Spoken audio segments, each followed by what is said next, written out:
So what is divorce day? Well, divorce day, sadly, is when there is a huge spike in the number of inquiries about getting a divorce to family law firms. So this is usually the first working Monday of January every year. So it's a tough day because I think a lot of people are starting to process the fact that over the Christmas period, they've spent more quality time with their partner. And what happens, unfortunately, if there are cracks in your relationship, this puts pressure on your relationship because, you don't have those distractions of normal everyday life. You're not going to work, so you're in the home together. Maybe the kids are off school if you've got kids, so you're managing the children as well. You might have different expectations of what the Christmas season is all about. You might be like, I'm off work, therefore I'm going to put my feet up, whereas your partner might expect that you're going to help more with the cooking or with the, family coming over. And that's the other thing, right? You want more family around. Maybe you're spending more time with friends, neighbours coming over. Yeah, that all can put pressure on you. And, for the best relationships, it can be challenging at times. But, when you've got all the other pressures of Christmas and finances, it really can be the straw that broke the camel's back in a lot of relationships, which is why after the festive season, unfortunately, there is this spike in inquiries about divorce. Now, that doesn't mean that every single inquiry goes through and ends in divorce, but it does mean that there are a lot more people talking about it at this time of year. So that is what divorce day is. Now, if you are going to be going through a divorce, if you've decided, or unfortunately, maybe if it's been forced upon you, maybe your partner's decided, then there are some things that you can do to, make it just that little bit easier. I mean, number one, I would always suggest that you sit down with your partner if you can and agree to go through the divorce process as amicably as possible. And my recipe for that is really just being kind and having respect for each other. So that would be one of the things I would suggest.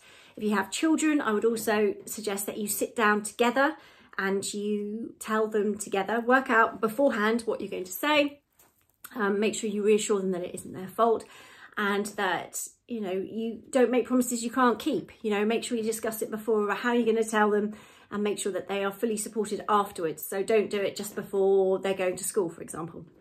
Make sure you're around to answer questions for them afterwards. So these are really important. Obviously, ask for help if you need it.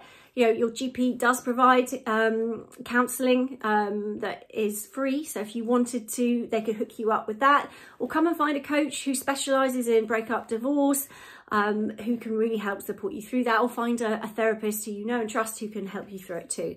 So there are things you can do to talk about it, just to help yourself take one day at a time, which is really, really important.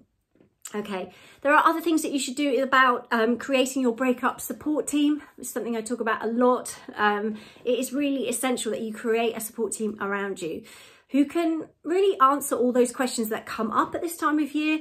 So for example, if you're worried about finances moving forward, if you do go through a divorce, what would that look like?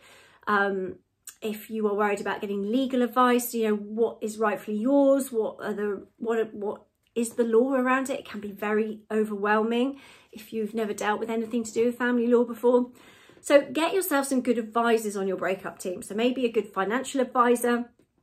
You don't have to have Trump-like wealth to need a financial advisor, by the way. You could just find an accountant or someone who can just show you how to budget to your new lifestyle and can help you look for potential investments or advise you on what to do with your money. So find someone who could answer those questions which might be troubling you, because the idea of creating this breakup support team with maybe a legal advisor and a financial advisor will be to dial down those negative emotions of worry and stress. So for example, if you're worried about what your finances will look like, if you know that you've got someone at the end of the phone that you can pick up and ask them that question, it really takes a bit of the pressure off you, because otherwise you're trying to think of all the answers and juggle it all in your own head, and that just adds more pressure to you, and you can't be an expert in everything. So let's pick the right people to put on your team. Now, if you are going to go for a financial advisor, find someone that you trust. Don't automatically go with someone that you've known for a long time or it does yours and your partner's finances, maybe look for someone fresh who can give you a fresh insight, who is independent, can be on your team rather than, you know, necessarily being linked to your partner, your ex-partner.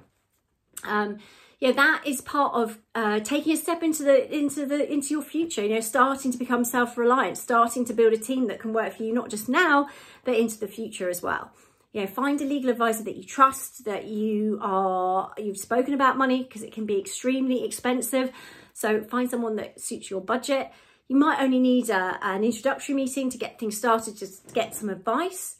But I would always say it's a good idea to know exactly what your legal position is before you start out on this journey. And it will dial down any worries you have as well.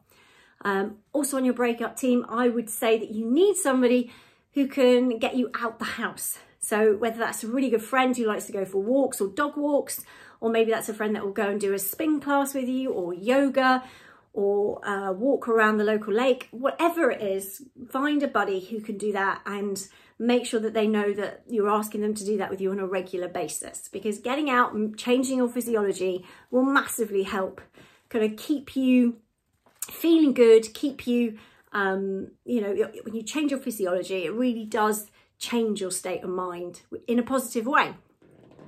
So what else can you do? Well, I would always suggest that you start to write down some ideas to get some sparkle back in your life. I know that when you're going through a breakup, it's all consuming and can be really overwhelming, and we sort of forget to have fun, right? We forget to, you know, we forget how to laugh sometimes. And maybe when you're going through such a tough time, you think, well, sorry, that's crazy, I'm never going to feel like laughing right now. But we have to set the game up to win. So think about the people that make you laugh, maybe the friends that you always have a bit of a giggle with, you know, and book in to have some time with them, you know, or think about something you could do that you would just really enjoy. Maybe that's a walk outside in nature. I post loads of videos when I'm out on the beach or by a lake, or, yeah, I love that. For me, that works. But find out what it is for you and do more of it.